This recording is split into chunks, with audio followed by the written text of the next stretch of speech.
मित्रों, आपके अपने ही YouTube चैनल में आपका बहुत बहुत स्वागत है। पीछे हमने आपको बताया था कि लाइव क्लास में चैप्टर हम लोग कहाँ तक पहुँचे हुए हैं, लेकिन बीच में बहुत सारे लड़के डिमांड कर रहे थे कि सर यूपी पुलिस का जो री एग्ज़ाम होने वाला है उसका एक सेट दिखा दीजिए कि मैथ और रीजनिंग का कैसा क्वेश्चन पूछा जाएगा।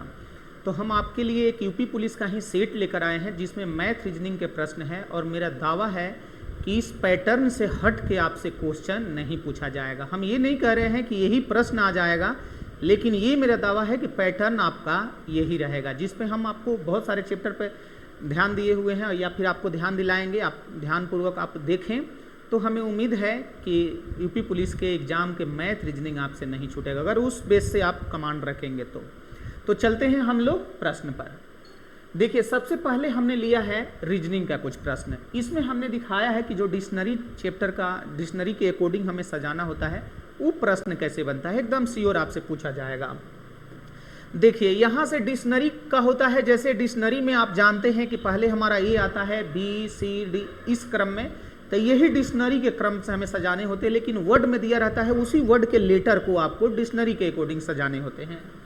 अब देखिए, यहाँ से जैसे सब में हमारा दिया है ओ, तो ये सब का जब ओ रहता है तो हम लोग अगले लेटर पर ध्यान देते हैं, P Y R T F. तो हम देखेंगे कि जब ए बी सी डी हम पढ़ते हैं तो सबसे पहले क्या आता है, तो एफ। तो हम लोग उठा लेंगे कि सबसे पहला हमारा एफ, यानी 5 नंबर होगा। काटते चलते हैं ताकि आपको ये पूरा का पूरा समझ में आए, ऐसा नहीं कि ना काटेंगे तो कहीं से रिपीट ना उठ जाए। अब एफ के बाद देखेंगे ये पी है, वाई है, आर है और टी है, तो सबसे पहले हमारा क्या आता है, तो पी आता है।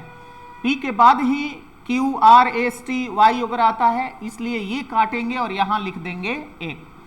अब यहां देखिए, इसमें वाई है, इसमें आर है, यहां टी है, तो आर आता है तब एस टी आता है, तो यहां से हमने काटा और लिख दिया 3। उसके बाद देखिए 4 नंबर काटे, ये 4 उठा लिए, और अंत में हमारा 2 जो बचा है ओ, यानी आंसर हमारा बनना चाहिए 51342। देखिए 51342 डी नंबर ऑप्शन पे दिया है और डी नंबर हमारा आंसर हो जाएगा। कोई दिक्कत हो आप कमेंट के माध्यम से हमें तुरंत बताएंगे, हम रिपीट उसे बताते चलेंगे, या फिर अगले क्लास में हम वो चीज जो भी आपका डाउट रह जाएगा वो क्लियर करा देंगे। देखिए अगला प्रश्न यहां दिया है, नीचे दिए गए प्रश्नों में दिए गए विकल्पों से संबंधित शब्द का चयन कीजिए। ये आपका एनालॉजी टेस्ट का है, जिसमें ये बताया गया है कि व्यक्ति अनुपात जीवनी, यानी व्यक्ति का जैसे जीवन के बारे में लिखा जाता है उसे जीवनी कहा जाता है, वैसे ही नीचे दिए गए किस्से। अब देखिए, विश्व का विश्वकोश, स्थान का अर्थव्यवस्था, देश का संविधान, नहीं जी, राष्ट्र का इतिहास। हाँ, किसी भी राष्ट्र का जो भी पीछे वो किया हुआ है वो लिखा जाता है उसके बारे में, उसे कहा जाता है इतिहास। यानी आंसर हमारा बन के आएगा राष्ट्र का इतिहास। जैसे हमारे बारे में जो भी बीता हुआ हम लोग लिखते हैं तो वो कहा जाता है जीवनी, वो मेरी जीवनी हो गया। वैसे ही किसी राष्ट्र के बारे में अगर पीछे क्या किया है लिखा जाता है तो उसे हम लोग कहते हैं इतिहास, इसलिए हमारा यहां आंसर बन के आएगा राष्ट्र का इतिहास। अगले प्रश्न पे चलते हैं। अगला देखिए दिया है कि जो अनुपात गणितज्ञ रामानुजन अनुपात गणितज्ञ, यानी रामानुजन जी थे गणितज्ञ, तो सुश्रुत जी क्या थे ये पता होना चाहिए। सुश्रुत जी एक फिजिशियन थे, यानी चिकित्सक थे, और यहां पर हम लोग आंसर दे देंगे चिकित्सक। चिकित्सक हमारा आंसर बन जाएगा। अब ये चीज अगर आपको पता ही ना हो कि सुश्रुत जी क्या है तो ये बन नहीं पाएगा। जैसे रामानुजन अनुपात गणितज्ञ, तो ये पता चल रहा था ना कि रामानुजन जी गणितज्ञ थे, वैसे ही सुश्रुत थे चिकित्सक। अगले प्रश्न पर चलते हैं। देखिए यहां ये हमारा दिया है सीरीज का क्वेश्चन है। यहां आपको बनाया है सीरीज 1, 8, 29, 92, 281 अनुपात यहां हुआ। तो आपको देखना है कि 1 से 8 जाने में कितने का अंतर है, तो 7 का। 8 से 29 जाने में कितने का है, तो 21 का। 29 से 92 जाने में कितने का है, तो 63 का। 92 से 81 जाने में कितने का अंतर है, तो ये हो गया हमारा 9, 2, 11, 9 हो गया यहाँ, और ये हो गया 9, 8, 17, 8, 1, 189 का। फिर से जोड़ के देख लेते हैं, 9, 2, 11, 9, 8, 17, 8 और 1, 2। ठीक है, यानी क्या किया है, 3 गुना बढ़ते गया है। देखिए 7 का 3 गुना 21, 21 का 3 गुना 63, 63 का 3 गुना, यानी अगली बार 189 का 3 गुना 281 में जोड़ना होगा। तो ये 3 गुना कीजिए, 9 में 3 से करेंगे 27 और 18 या 54 2 56, 567, 567 नहीं, ये 567 में ला के जोड़ना होगा, तब पता चलेगा कि व्हाट के स्थान पर क्या होगा। तो 7 1 ये हमारा 8 बन गया, 8 6 14 का 4 बन गया, 1 बचा, 5 2 7 1 8 बन गया, और वहां आंसर हमारा बन के आना चाहिए 848। एक बार फिर से हम रिपीट करते हैं, यहां देखिए 7 का अंतर 21 का 63 का 89 का, ये बीच के गैप हमने निकाला है, ये गैप अंक थोड़ी है। तो यहां देखना है कि इन दोनों के बीच गैप कितने होने चाहिए, तो 567।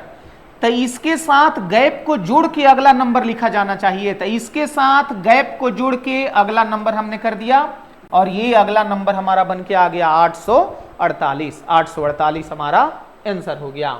अगला देखिए, यहां भी आपसे दिया गया है, नीचे दिए गए प्रश्न में दिए गए विकल्प में से संबंधित संख्या का चयन कीजिए। यहां देखिए ये 11 है तो ये 123 है, इसका मतलब क्या, 11 का स्क्वायर 121 है, 2 बढ़ा दिया गया है तो 123 आ गया। आप भी यहां से 12 उठाइएगा, 12 का स्क्वायर 144 है, जब आप 2 बढ़ाए हैं तो हम भी 2 बढ़ा देते हैं, और हमारा आंसर बन के आ गया 146। देखिए हमने अपना आंसर दे दिया 146, 146 हमारा आंसर बन गया। ठीक है,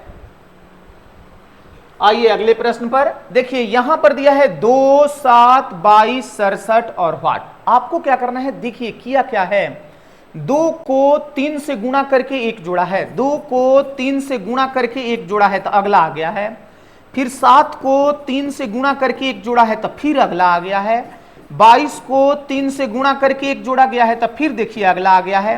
जब अंत वाला हमसे पूछ दिया तो हम भी 3 से गुणा करके 1 जोड़ देंगे। ये देखिए 7 से करते हैं 21, 18 2 20, 201 में 1 जोड़ेंगे ना तो ये आपका बन के आ गया 202।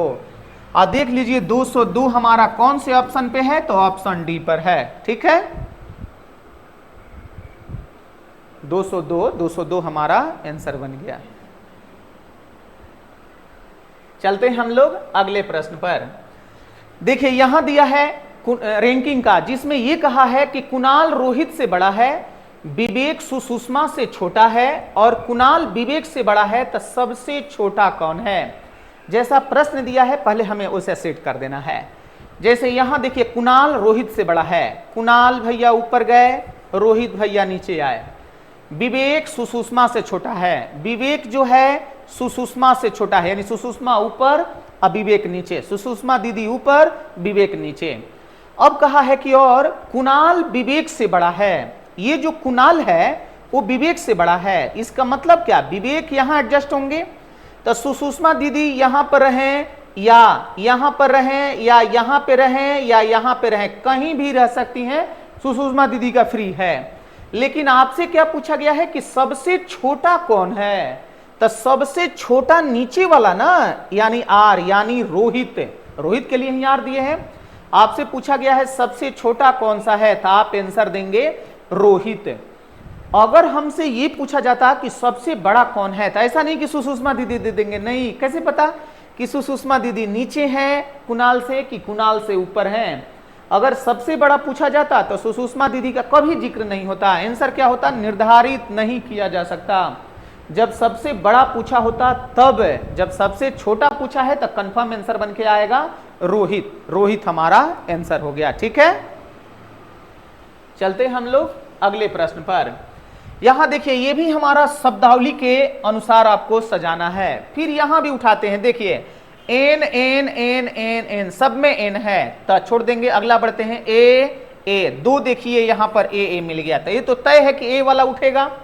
लेकिन अगर ए यहां मैच कर गया तो अगला लेटर देखा जाता है, पी टी और यहां पर पी, तो देखेंगे टी पहले आता है एबीसीडी में कि पी आता है, तब पहले पी आता है, क्योंकि P Q R S T तब न होता है।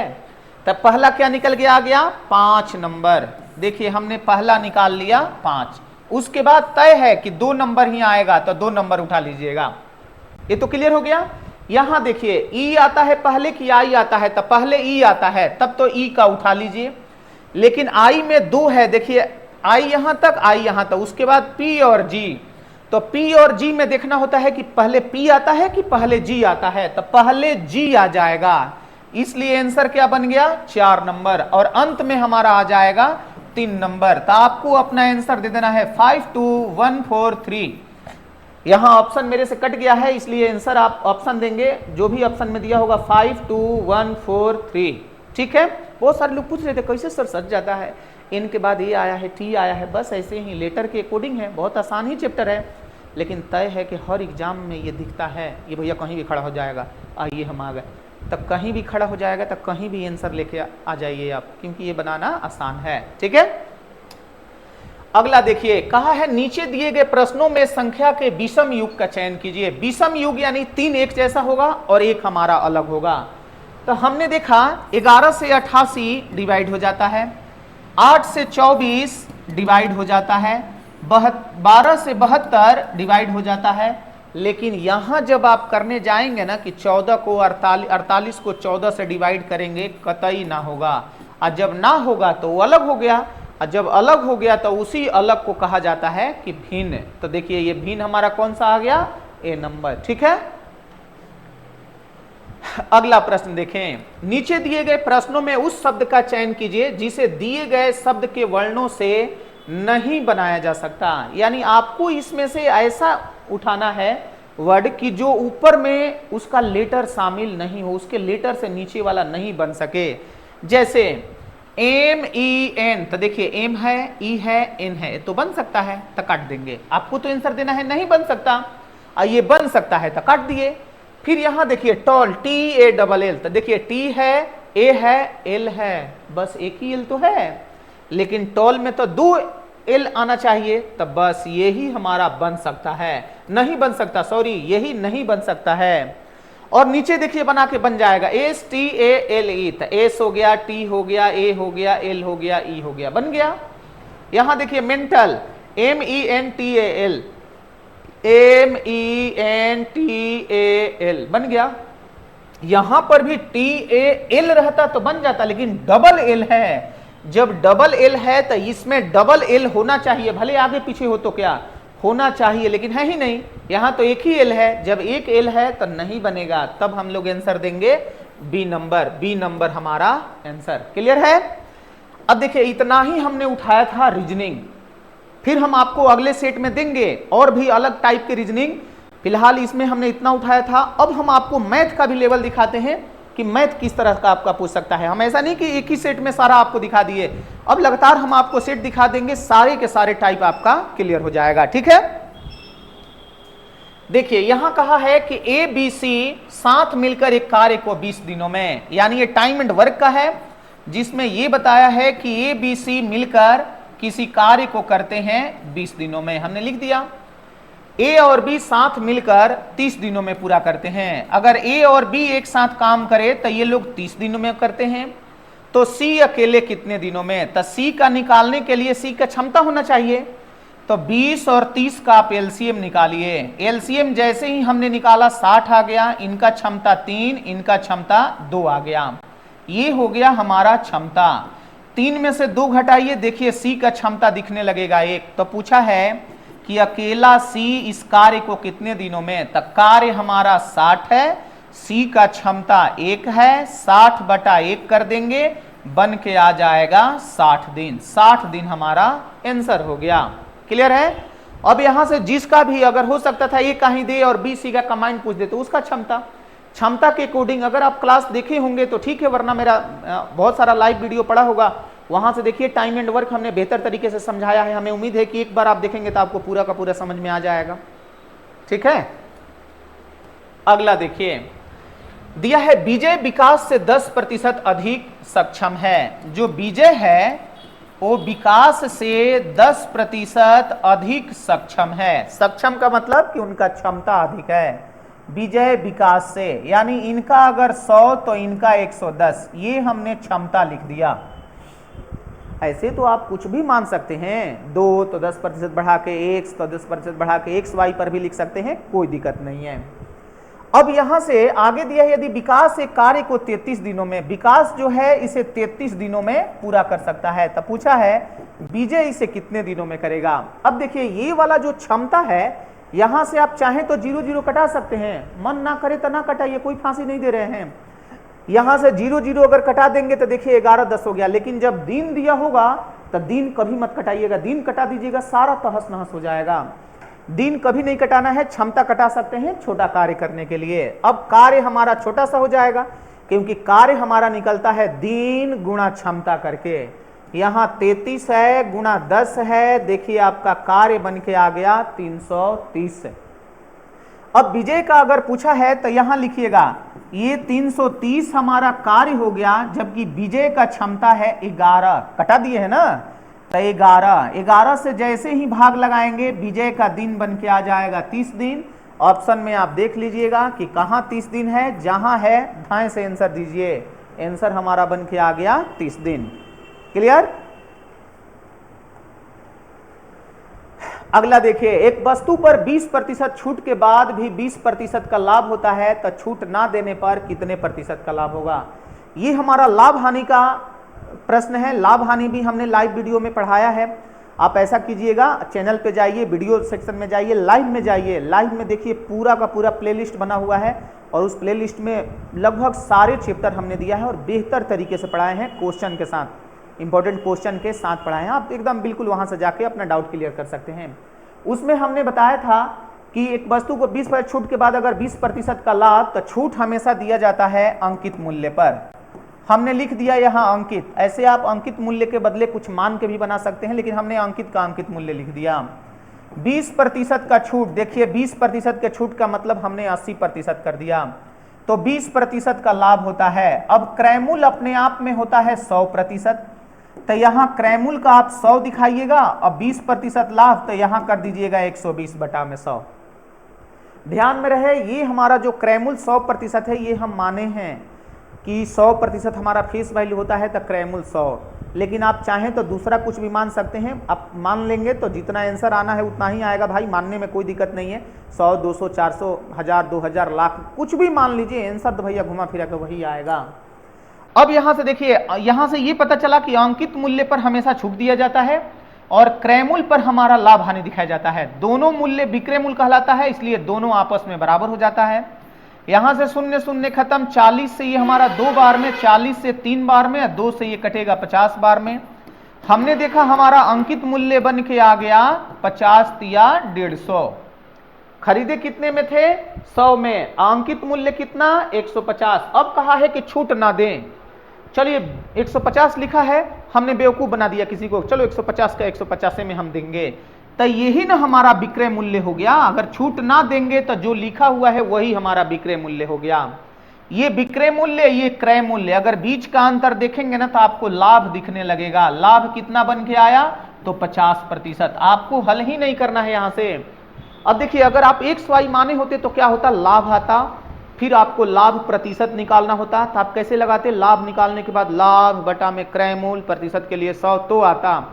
100 मानने से फायदा क्या होता है? ये 100% हम लोग फेस वैल्यू मानते हैं, प्रतिशत में ही आता है, और डायरेक्ट जो बीच का अंतर है हमारा 50% आंसर आ जाएगा। हमने बार बार कहा, अगर आप नहीं देखे होंगे तो वीडियो जरूर देखिएगा, आपको बेहतर समझ में आएगा। और बहुत आसान में बताए हैं, आप क्वेश्चन देखिएगा और आंसर मारिएगा, कोई दिक्कत नहीं होगा। अगला देखिए, दिया है एक साइकिल का अंकित मूल्य 5600 रुपया है और 2 क्रमागत 10%, 15% के छूट के बाद विक्रय मूल्य कितना। अब देखिए, अंकित मूल्य तो आपका दिया हुआ है कि अंकित मूल्य आपका 5600, तो अभी हमने आपको सिखाया कि हमेशा छूट दिया जाता है अंकित मूल्य पर। पहला 10% का छूट देंगे तो 90/100, दूसरा 15% का छूट देंगे तो 85/100। जब भी हम लोग किसी अंकित मूल्य पर छूट दे देते हैं तो ऑटोमेटेड विक्रय मूल्य बन जाता है। अब कहीं दुकान में सामान सजा कर रखा हुआ है 100 रुपया, जब देने जाएंगे तभी ना छूट, की बैठे बैठे कहेंगे कि देखिए वो रखा हुआ है, छूट हो गया, छूट हो गया। नहीं, किसी को बेचेंगे तभी आप उस पर छूट देंगे। तो जब छूट दे दिया जाता है तो विक्रय मूल्य हो जाता है। तो पूछा है विक्रय मूल्य कितना होगा। चलिए करते हैं, यहाँ 2 शून्य से 2 शून्य खत्म, 1 शून्य से 1 शून्य खत्म, 5 से ये 17 बार में, 5 से ये 2 बार में, और 2 से ये कटा दीजिएगा 8 बार में। यहाँ पर 7 दूना 14, इकाई स्थान पे 4, तो 4 3 4 का है, इसलिए आपको गुणा करना ही होगा। यहाँ पर 17 में 9 से गुणा करके देखिए, आपका 9 6 15 153 होता है। अब गुणा में कर देंगे 28। यहाँ 28 से अगर आपको गुणा करना है ना, तो 2 तरीके आपके पास हैं, या तो इसको 150 + 3 से गुणा कर दीजिए, जैसे 150 से गुणा करते ना तो 0, 15 में 8 से करते 120, अब 15 दूना 30 और ये 42 हो जाता, और 3 से करते ना तो ये हमारा 28 या 84 हो जाता, और पता चल जाता कि आपका आंसर 4284 आ जाता। 4284 हमारा आंसर हो गया। देखिए 4284 ऑप्शन ए पर दिया गया है। अब आप यहां सोचते होंगे कि सर आपको ना पता है हम तेजी से कैसे करेंगे, हम लोग तो चौथाई में कर देते हैं, 153 गुणा 28 ले लगे गुणा करने, पहले 8 से गुणा फिर 3 से गुणा, हासिल बच गया तो उंगलियां पकड़ लेते हैं, अगर 10 से ज्यादा बच गया तो जूता खोल के पैर का उंगलियां पकड़ लेते हैं, ऐसे उठा के रखते हैं, हिलने डुलने नहीं देते। ये कुछ करने की जरूरत नहीं है। हमने क्या कहा कि 153 को 150 प्लस 3 कर देंगे, ठीक है। 150 से जब इसमें गुणा करना है तो इसका एक जीरो उठा कर रख दीजिएगा, 15 से करना है, 15 में 8 से 120 12 बचेगा, 15 दूनी 30 और 12 42 हो गया, और 3वां से 28 में कर देंगे 84 आ गया, जोड़ देंगे ना तो आपका आंसर बन के आ गया 4284। एक दो बार कीजिए ना, बड़ा इजी लगेगा, इसलिए अगर गुणा इतना आसान है तब तो धाय धाय मारने लगेंगे, तो एकदम बिल्कुल उतना ही आसान है। आप कीजिए तो आपने देख लिया, बस देख के रहने दिए, नहीं 2 4 10 अपने से गुणा करके देखिए, बिल्कुल बनेगा ही बनेगा। चलते हैं अगले प्रश्न पर। यहां देखिए दिया है कि 2a बराबर 3b बराबर 5c, तो पूछा गया है कि a b c का अनुपात कितना। हमने बताया था जब भी ये गुणा में दिया रहता है और बराबर हो, a b c का निकालने के लिए इसी को पलटी मार दिया जाता है। यहाँ 1/2 हो जाएगा, ये 1/3 हो जाएगा, और ये 1/5, बस गुणा में है उसी को उलट दीजिए। 5 3 2 का एलसीएम निकालिए, एलसीएम 30 आएगा, उसी 30 से इसमें गुणा कर दीजिएगा। 2 से कटेगा 15 बार में, 3 से कटेगा 10 बार में, 5 से कटेगा 6 बार में, और आपका आंसर बन के आ जाएगा 15 10 6। आप खोज लीजिए कि कहां पर है, ऑप्शन डी नंबर पर है। ध्यान पूर्वक देखिए, 15 10 और 6, 15 10 6 हमारा आंसर। इतना ही नहीं, यहां थोड़ा सा और ले लेते हैं। अगर ऐसे दिया हो 2a बराबर 3b बराबर 4c और a b c का अनुपात, तो हमने क्या बताया, आप इसे बटा में कर लीजिएगा। लेकिन अगर प्रश्न ऐसे दिया हुआ रहता कि a/2 b/3 c/4, और तब आपसे पूछा जाता कि a b c का कितना, तब बस यही वाला वैल्यू उठ के आ जाता, 2:3:4, यही आंसर हो जाता। लेकिन यहां जब बटा में दिखेगा ना तो 4 3 2 का एलसीएम निकालना होगा, तो ये हमारा 12 बन के आता, और ये अनुपात हो जाता 6 4 और 3 का अनुपात। यहां बटा में है तो इस तरह से। अब आपके मन में प्रश्न चलेगा कि सर अगर ऐसा दिया हो कि कुछ बटा में कुछ गुणा में, जैसे a/2, यहाँ 3b और यहाँ पर फिर दे दिया c/4, तो कैसे बनेगा। तो भी कोई दिक्कत नहीं, अगर a b c अगर निकालना है तो ये तो पलटी मारेगा, यहाँ ये गुणा में है तो इस तरह से पलटी मारेगा, ये 4 है तो इस तरह से पलटी मारेगा। जो बटा में है वो सीधा सीधी हो जाएगा, जो गुणा में है वो पलटी मारेगा। अब इस 3 को हटाने के लिए आपको सब में 3 से गुणा कर देना है। देखिए 3 से गुणा करेंगे ना तो ये 6 हो गया, 1 हो गया, 12 हो गया, और देखिए आपका आंसर बन के आ गया 6:1:12। ध्यान में रहे, जब भागा में है गुणा में है। इधर हमने क्या दिखाया कि जब ये सारा गुणा में है, ये सारा भागा में है। यहां पर प्रश्न क्या दिया था, ये सिर्फ गुणा में दिया था, तो इसका आंसर ये आ गया। क्लियर है? हाँ होगा क्यों नहीं, हर हाल में क्लियर ही करके हम मानेंगे। चलिए अगला दिया है 32 रुपए प्रति किलोग्राम की गेहूं को, हाँ 32 रुपए प्रति किलोग्राम गेहूं को 24 रुपए प्रति किलोग्राम गेहूं के साथ किस प्रकार मिलाया जाए। पहला रेट दिया गया है 32 रुपए प्रति किलोग्राम, दूसरा रेट दिया गया है 24 रुपए प्रति किलोग्राम। इस मिश्रण को मिलाकर अगर 39 रुपए के भाव से बेचे तो 30% का लाभ होगा। ये एक मिश्रण चैप्टर का प्रश्न है, और मिश्रण में आपको बताया गया था कि जब भी आप बीच में वैल्यू रखेंगे यहाँ, वो 100% का होना चाहिए। यानी अगर आपका लाभ हानि दिखाया गया है तो पहले 100% में उसे कन्वर्ट कीजिए, तब यहाँ लिखिए। जैसे कहा है कि अगर आप 39 रुपए बेचेंगे ना तो आपको 30% का लाभ। इसका मतलब क्या कि ये 130% का वैल्यू है 39 रुपया। तो सबसे पहले इसे 100% का निकालने के लिए 39/130 गुणा 100 करना होगा। अब आप इसे कटा के देखिए, दोनों को मिलाने पर जो 100% का रेट आया वो 30 रुपए आया। तो आपको यहाँ बीचवा में 30 लिखना है। अब दिखाया कि पहला 32, दूसरा 24, दोनों को मिलाने पर रियल वैल्यू 30 बन जाता है। तब कहा है इसका अनुपात बताइए। तो हम लोग तिरछा तिरछी एलिगेट करते हैं, घटा अंतर निकालते हैं। 30 में से 24 घटेगा 6 हो गया, 32 से 30 घटेगा 2 हो गया। अगर कटने वाला है तो कटा दीजिए, आपका अनुपात बन के आ गया, अनुपात आ गया 3:1।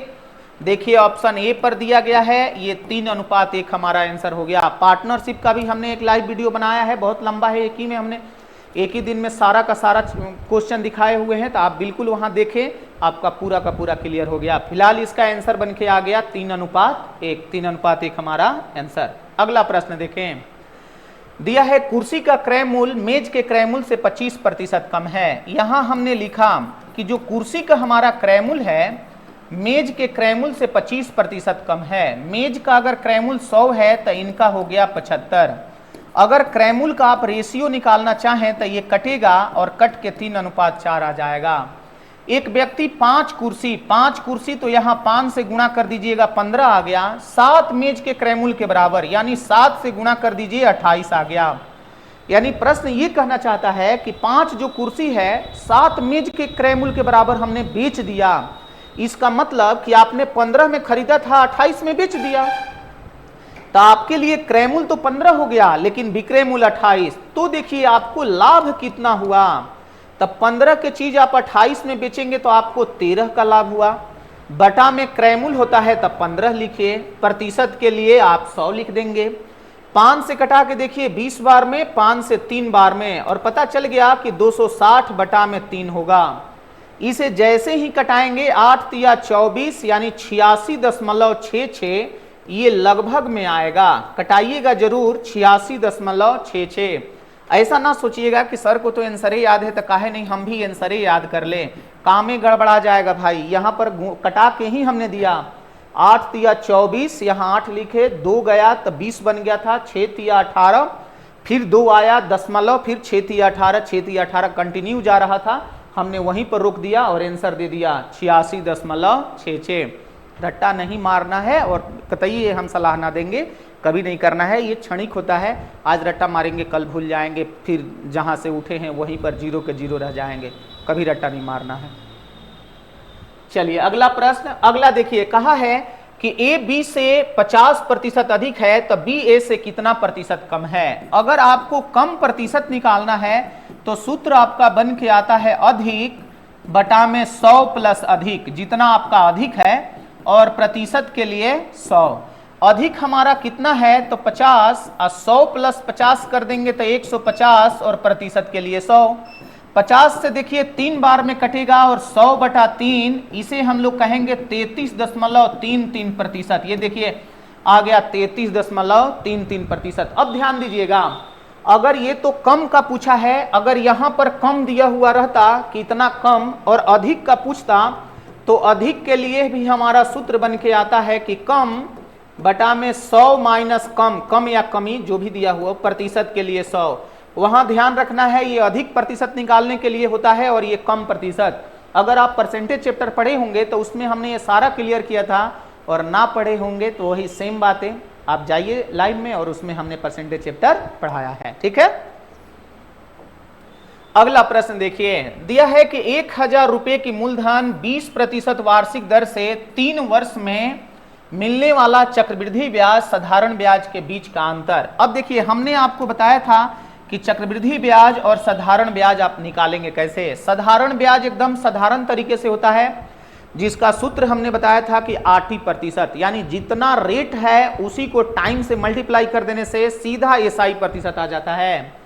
तो यहां 20 गुणा 3 कर देंगे, ये 60% हो जाएगा। लेकिन वही अगर हम लोग 3 वर्ष का 20% से CI निकालेंगे तो ऐसे लिखना होता है 3 बार 120/100, 120/100, 120/100, 1728 होता है।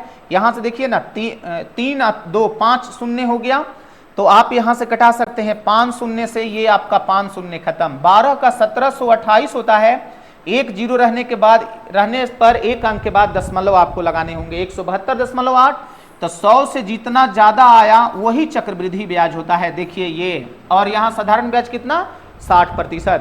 ये तो हमने आपको पूरा इसलिए बताया क्योंकि अगर कुछ लोग होंगे जो मैथ नहीं पढ़े होंगे तो वो जाने कि इस तरह से बनता है, वरना हमने डायरेक्ट बताया है कि लड़का CI का कितना निकालेगा, उसको पता है कि 72.8 और ये 60%, मन ही मन वो कर लेगा। और फिर आपको बीच का अंतर निकालना है तो वो डायरेक्ट लिखा जाएगा। मूलधन कितना है तो 1000, 72.8 और 60 के बीच का अंतर कितना है तो 12.8%, बस यही अंतर आ जाता है। 2 शून्य से 2 शून्य खत्म, 0 से ये दशमलव खत्म, जो यहाँ दशमलव था वो खत्म, तो बचा कितना 128 रुपया, और आपका आंसर बन के आ गया 128। आप देख लीजिए कितना नंबर पे दिया है तो C नंबर पे दिया है, आपका आंसर बन के आ गया 128, यानी अंतर कितना तो 128 रुपया। ये बड़ी, जितना लोग डरते थे ना कि CI चैप्टर अरे बहुत टॉप है, ऐसे है, अगर CI चैप्टर का एक बार आपने देखा होगा तो आप समझ गए होंगे कि कितना आसान है, और नहीं देखे होंगे तो देख लीजिएगा। अरे फ्री ऑफ कॉस्ट है, इसका कोई चार्ज थोड़ी लगता है, आपको देख लेना है, एक बार देख लेंगे तो पूरा का पूरा क्लियर हो जाएगा। तो आपका रुपया कितना बन के आ जाएगा 128, और 128 हमारा आंसर हो गया। चलते हैं अगला प्रश्न। दिया है एक 2 मीटर लंबा, यानी लंबाई दिया गया है 2 मीटर, 2 मीटर चौड़ा यानी चौड़ाई दिया गया है 2 मीटर, और 6 मीटर ऊंचा यानी ऊंचाई दिया गया है 6 मीटर। कमरे में रखी जाने वाली सबसे लंबी रोड नहीं है, रड था, ये मिसप्रिंट, ये रड की लंबाई क्या होगी। जैसे ये हमारा कमरा है, इसमें एक रड डालना है, रड या बांस। आप जनरली अगर कोई भी चीज घर में घुसाते हैं, आप घर के अगर कमरे से बड़ा हो गया तो क्या कहते हैं, कोना कोनी लगा दीजिए, कोना कोनी लेके आइए, कोना कोनी हो जाएगा। वही कोना कोनी क्या होता है, वो विकर्ण होता है। चूंकि ये 3 डायमेंशन है LBS, तो विकर्ण किसका तो घनाभ का, अलग अलग है। तो आप जानिए कि घनाभ का विकर्ण हमारा बन के आता है √L² B² प्लस H²।